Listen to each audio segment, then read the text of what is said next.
guest today. We have a fireside chat. Roselyn Spencer. Rose, please come on stage. So Roselyn and I had a beautiful time. Roselyn and I had a really nice time down in Joburg before she came up here. So had a very good chance to catch up. Roselyn Spencer is our guest of honor this morning. She is currently CEO and founder of a pension consulting business based out of the US. She has spent 20 years as Chief Investment Officer at City of Baltimore Employees and Elected Officials Pension Fund. This is a fund with assets over $3 billion under management. And she has played a very big role in influencing policy and influencing how, the asset and investment space, especially in the US, looks at Africa. Welcome on stage. Thank you. Just for the sake of our guests here, everyone attending this morning, just tell us a little bit about your career at City of Baltimore and the 20 years that you spent there. Thank you so much, and thank you for having me. Good morning, everyone. Good morning. My career goes beyond Baltimore, but at the risk of telling my age. I already did that. Prior to joining Baltimore, and I'll talk a little bit about my experiences at Baltimore. But prior to joining Baltimore, I worked for a commercial bank in New York, the Chase Manhattan Bank, now known as J.P. Morgan Chase. And I started my career there from grad school, where I was working with international operations. And in that area, we actually work with foreign banks and exchanging of currencies coming through the country and washing it through to US currencies. From there, I joined what was now known as the public funds sector, which was actually the beginning of working with pension funds. And so my career starts with working from the service side, from the banking side, understanding how pension funds operated, their investments, how it was cleared, their reporting and analysis. Fast forward, I would leave Chase as a vice president and join the City of Baltimore as the executive director. Well, I started as a deputy, but then made my way up to being the director and eventually the CIO. And growing the pension funds from 1.5 mil to $3 million before I left. Growing the assets, right, in all different asset classes, diversifying the assets, not from just equities and bonds to including private equity, emerging markets, infrastructure. So a long history, solid understanding of the pension industry, and taking that, I would join a firm called NIDA, a small firm after leaving Baltimore, where we work with USAID in building consortiums of pension funds. One of those consortiums is right here in Kenya. It's called KEFIC. And I had the pleasure of meeting with Agatia 2 days ago, who runs KEFIC here in Kenya, with 25 pension funds collaborating to invest in infrastructure here in Kenya. In South Africa, we developed the Asset Owners Forum, which is still operating. I speak to them almost every day. Over the past 2 years, they raised over $400 million from 16 pension funds to invest in infrastructure in Africa. Beautiful story there. And I'd like us to just delve a little bit about the US pension system and how it sees VC as an asset class. Obviously, very interesting, contrast to perhaps the African sector when it comes to assets and how they allocate, especially to the VC class. What's your thoughts on that? Yeah, that's a very good question. Depending on which fund, the size of the fund, and almost which part of the country you're looking at, It's different, right? The larger pension funds will tell you we can only write big checks. So for smaller VC funds coming through fundraising, it's almost impossible going directly to the large pension funds, the New York City, the New York State pension funds, CalPERS, CalSTRS. Almost impossible because they are writing very large checks, 200 million plus. For the smaller pension funds, they write smaller checks. But the problem there is understanding of the VC structure, right? Depending on who the consultant is, it may never come to the boards. VC is known as risky. Let's skip that and let's go to private equity. Let's start from that level up. Let's avoid the risk below that. It's almost the same working with African pension funds. And that has been my new mission, to introduce the wonderful growing markets that we have here in Africa, taking that to US pension funds, and talking to where the money goes, right? So when monies are allocated, it's allocated to fund managers. It's allocated to the larger fund managers. So your fundraising, sometimes the road is not going directly to the pension funds. It's going to where the pension funds have directed the monies, to other fund managers that are responsible for allocating to emerging markets, which will include Africa. Yeah, I think that's something we've certainly seen. And looking at the story of Africa, you know, obviously VC here was almost non-existent 10 years ago. In fact, if you spoke to anybody who told you that they were doing VC in Africa, they were probably just a private equity, you know, investor that was just masquerading or loved the idea of VC, but in many cases could never actually commit to writing any checks. What are your thoughts around the growth of VC in Africa and the interest that, you know, we are seeing coming out of the bigger global markets like the US? Yes, we've seen inflows, some big exits, some interesting startups being founded in Africa. So Africa is coming. I'm very impressed with what I've seen at this conference, with what I've seen in South Africa, with working between Nairobi and Africa over the past 2 years. This is a growing market that will explore. The US is still in denial, if you ask me, about how fast Africa is growing in terms of population, in terms of large urban cities, in terms of innovative ideas. And they are a bit behind at times, but I think they will catch up, and when they catch up, it's going to move so rapidly that there will be bottlenecks trying to jumpstart or jump over or grab whatever they can grab. I've had a lot of requests for fintech. I've had a lot of people inquire about sourcing fintech companies in Africa. And these are from fund managers who's looking to buy up fintech companies to put into their portfolio. AI is another very innovative area. There's a unicorns being developed in the US. There's bottlenecks being created because there's skip jumping going back to the seed innovators looking for good AI technology investments. And I heard some of that here yesterday. So it's just a matter of time when the US will catch up with this market. I think Europe is more closer and more in tune with what's going on in Africa.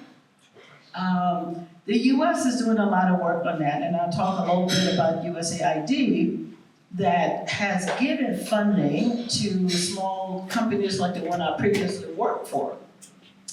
And the mandate was to bring delegations from the pension funds to Africa to meet with investors and to see actual investment on the ground. And That started in 2017, right after, at the end of Obama's administration.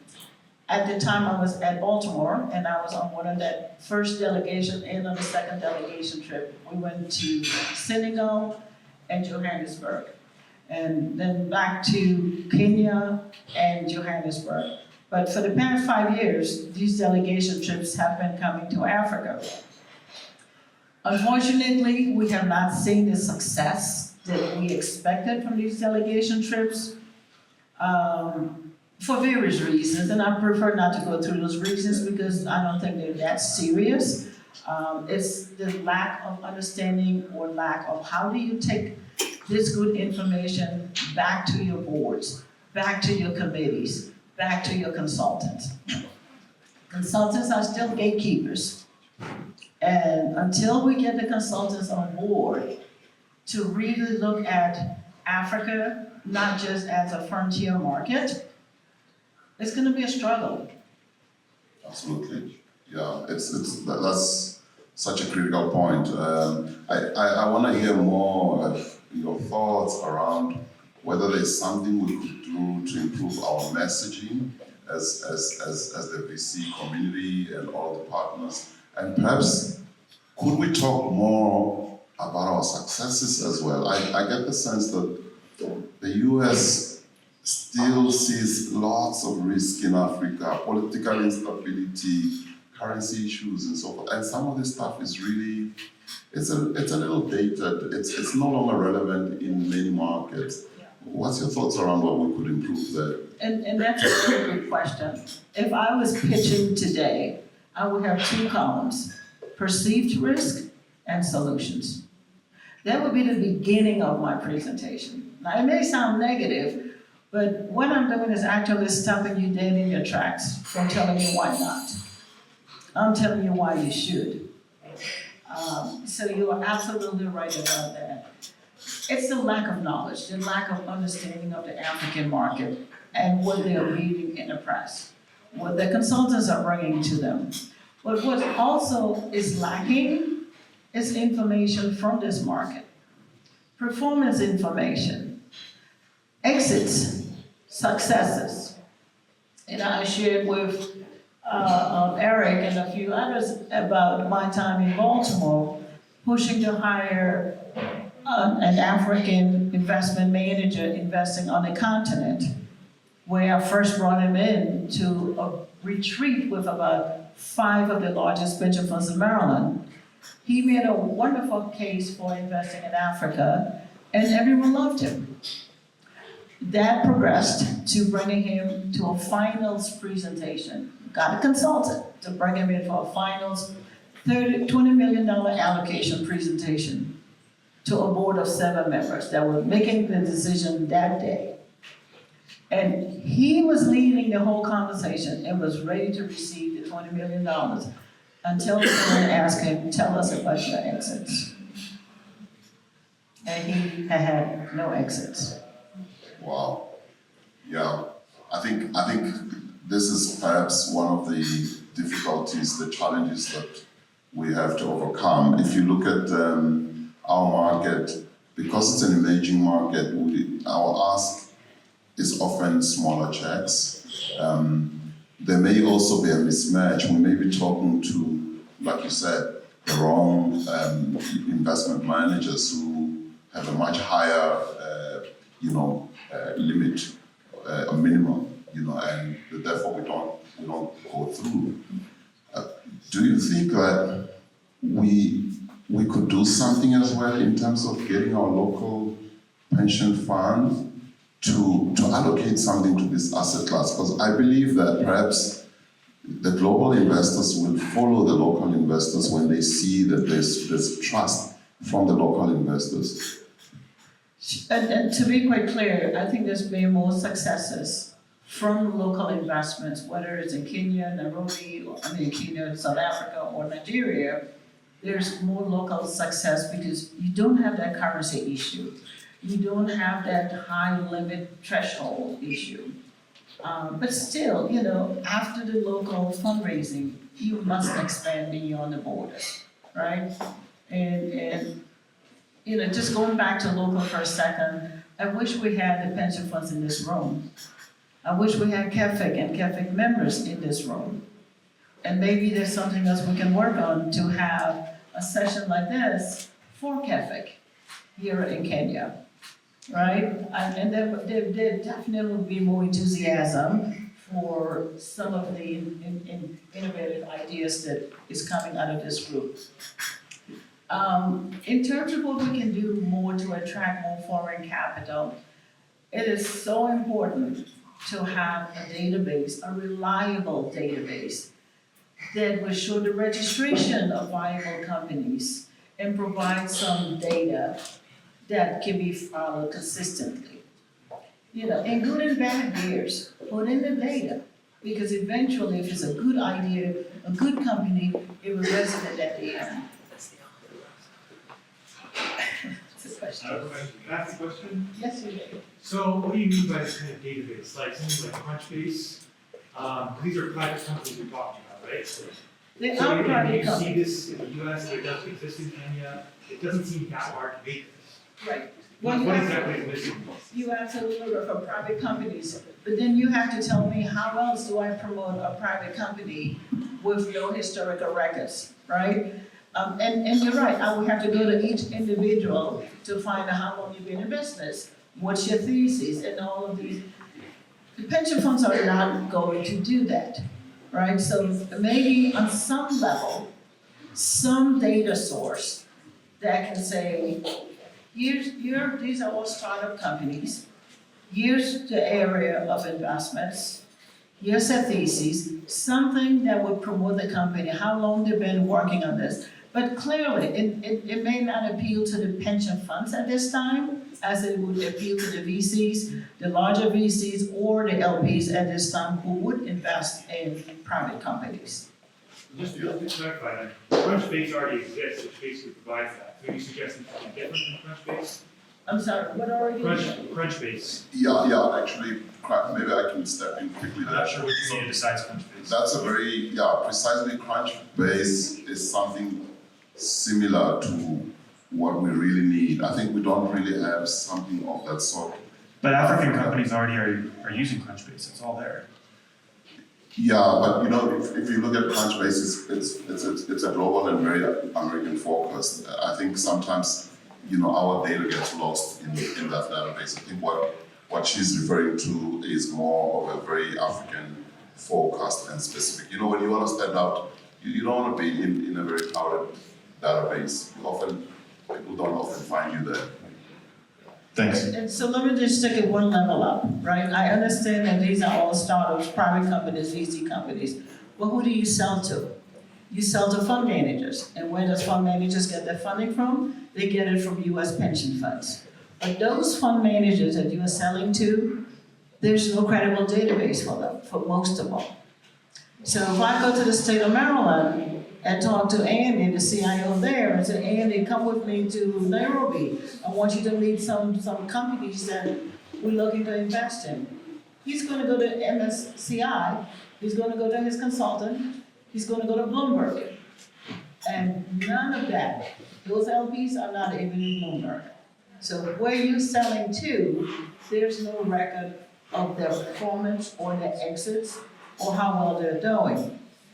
If I had 10 LPs that you're working with that are doing well, that I can take back to Andy and say, look at Chanzo Company, look at what they're doing. And yes, you are a $60 billion fund. Let's do a fund to fund. Set aside $50 million. Okay, and let's allocate to these smaller companies and see how well they do. But I can't go with empty hands. Now, there's one that comes to mind that has been doing well and has been running all over the US, but one is not enough. I need at least 5 to 10 LPs that are doing extremely well because of the work that you are doing, because of the innovative ideas you're coming out with that is cellular to them, to help raise that capital and bring it back to the local market. Yeah. Rose, another thing that we are seeing in Africa is there is a perception that US asset managers are looking for companies that are operating, in multiple jurisdictions, not just one country in Africa. And I think we have seen that perhaps the bigger countries, more populated countries like Nigeria, have done better than other jurisdictions. Do you think this is a thing that VCs here and entrepreneurs should look at, expanding across multiple jurisdictions when they pitch to US asset managers? No, that's a good question. Avoiding country risk is one of the concerns, right? That long list of why nots I talk about, country risk would be one of them. They would prefer more of a pan-Africa or more of a global or cross-border type opportunities to look at, because then you avoid that one country risk or that one currency risk that you're dealing with. And then there are the foundation and endowments that this market would really appeal to, and they're looking for impact. How many people will you impact with your innovation? I had a guy writing a thesis on helping one farmer, and the people on his farm, which were his wives and his concubines, and there was one farmer. And I said, but where's the impact? Why not write a thesis for 100 farmers? And you can help an entire region, not just one farmer. So impact is so important to DFIs, it's important to endowments and foundations. And those are really the institutions that allocate money to VCs and startup companies, like some of the ones we're hearing about today.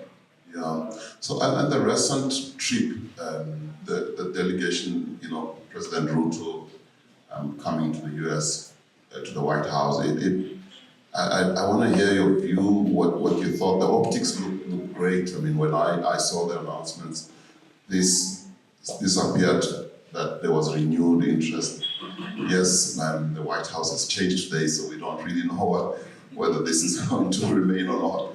A couple of announcements that I saw there, especially focusing on digital infrastructure and more investments into Kenya. What do you think that means for our ecosystem?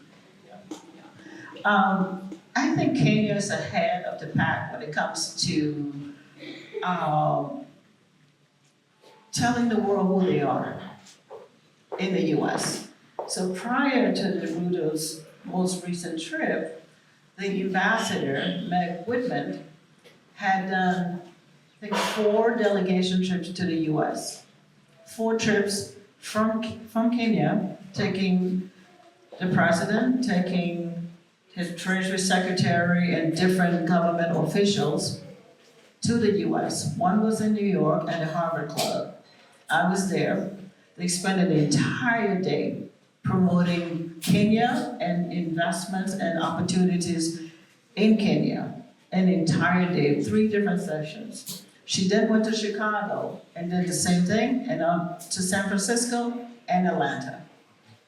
I have not seen that before. I have not seen an ambassador get out of her office to take a delegation the other way. So if you're talking about being ahead of the pack, Kenya is ahead of putting Africa on the map. Yes, there's Nigeria, there's Egypt, there's South Africa. But if you look at it, it's the 4 points of Africa. So development is uneven in some parts, but it's growing. And the more development, the more ideas that we have, Africa would just blossom one day and people would wonder what happened, right? It would be like India.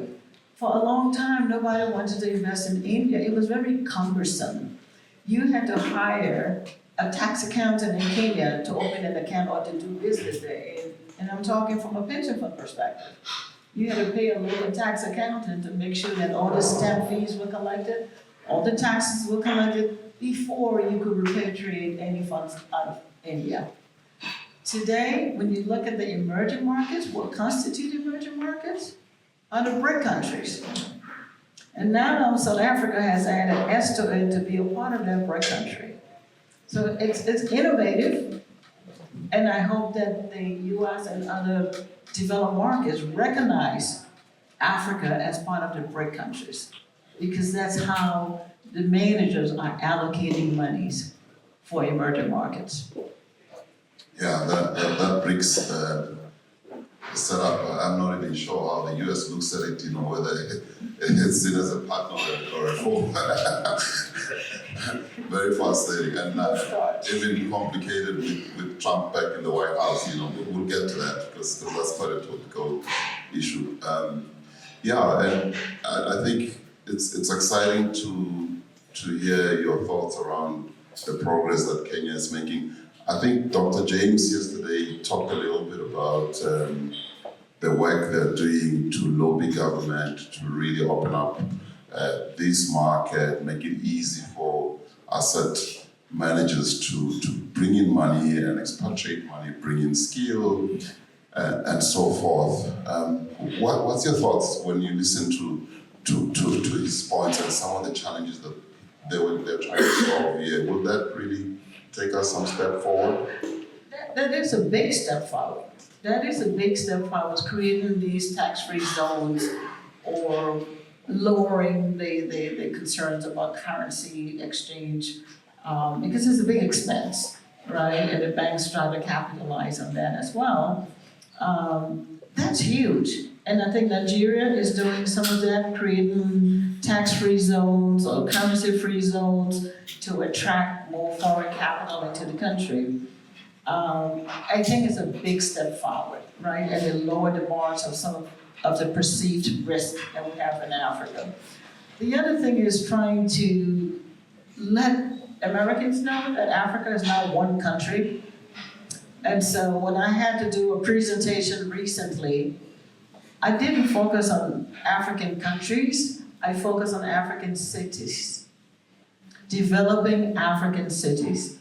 Because unfortunately, when you turn our TVs on in the US about Africa, what you see is someone pleading for money to feed the very poor and sick kids in Sudan, they're horrible pictures.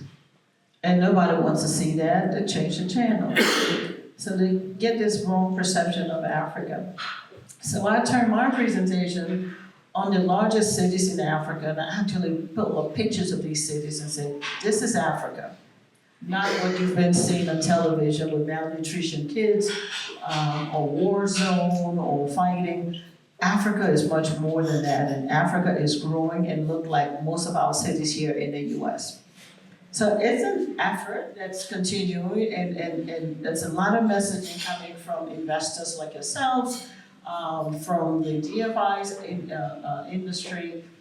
We'll get there. We really have to keep pursuing what we're doing, do a good job, develop good innovative ideas. We will find investors who come along that may not be directly from the largest pension fund, but it may come from their managers who they have allocated monies to. Yeah, the Silicon Valley issue, Silicon Valley Bank, liquidity crisis. Of course, that dried up a lot of funding and had a big impact also for us here in Africa. Are you seeing a recovery in funding, especially for the VC market in the US at least? Well, that market is settling down. The recovery is measured, if I can call it that. Luckily, those banks were taken over immediately by other banks, so we didn't have this ripple effect affecting more than 3 banks in the US. And it was affecting a very small sector of the economy. It was really for startups in Silicon Valley. I see it recovering, and with interest rates starting to rise again, that may not be good for some companies who they have some zombie companies, but it's part of the evolution, right? But with AI, the demand for AI technology is really creating unicorns and keeping that market very buoyant. So as long as that demand is there, the market is going to explode. So there's a lot of startups into the industry, giving distributions back to the pension funds and allowing some of that distributions to come back to reinvest in the VC market. So, yeah, good place to be. Yeah, and just more recently, we're also seeing quite a more interest in digital infrastructure from the big, tech companies here, Google. I think there was a recent announcement with, Amazon building more data centers, Google building the larger terrestrial, fiber optic cable. These look like very big digital infrastructure project. Is that a sign that perhaps big tech in the US is seeing Africa and believing our story that we are headed somewhere? So let's look at data centers. What's required to run a data center? A lot of energy, right? If you've ever been to a data center, you need so much energy to cool off those machines. It's rows and rows of machines. Well, it doesn't hire too many people, right? And the one I visited had two, what do you call those things that provide light?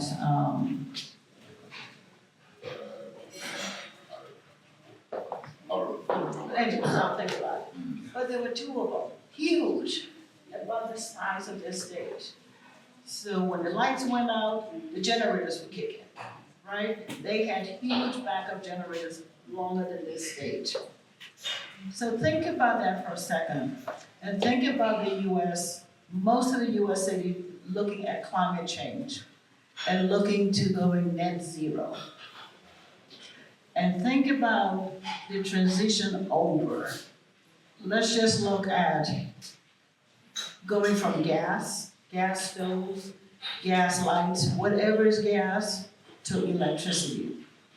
Think about New York City, New Jersey, just that eastern core. Think about how much electricity power will be needed. Do they have it? No. Massive. Massive, and they're looking at doing this within the next 10 to 15 years. So, quick story, they tried to put windmills along the New Jersey shores. People who own the homes there said, no way. We pay too much for our homes to be located here. We will now look at windmills every day. Deal was dead on arrival. Right? So they're looking at other source of energy, other source of power. Will they meet that deadline? No. But that tells me, let's outsource our data centers because we need that energy here. Let's go to Africa, where there's a lot of sunlight. We can have renewable energy to source power for these data centers. So I see that growing, and I see that being a very great era right now for investing in those data centers or in energy and in climate change solutions. Yeah. So my last question before we open for questions from the audience. Just bringing this up. So with Trump back in the White House, I actually, my phone went off for a bit when I was flying from Johannesburg to here. So my brother, my other brother, his name is Donald. He was in the US. So he sends a message and says, Donald is back. For a moment, I thought he's just saying he's back from the US. And I noticed a few hours later that actually Donald Trump was back in the US. What do you think this means for Africa? I mean, of course, Donald Trump is a very, very colorful and very controversial president with a lot of strong views. He has said many things about Africa. You think this presidency will be better for Africa? What should we look up for? That's a loaded question. And I'm going to take a neutral stance on it. It's a wait and see. Even before the election, there was no clear direction as to which way either party would go. None of them, neither one of them, spoke about highly about investments in Africa or any other part of the world. What you heard was supporting the wars, right? And that's a real problem because just this morning, they're talking about cutting back support for,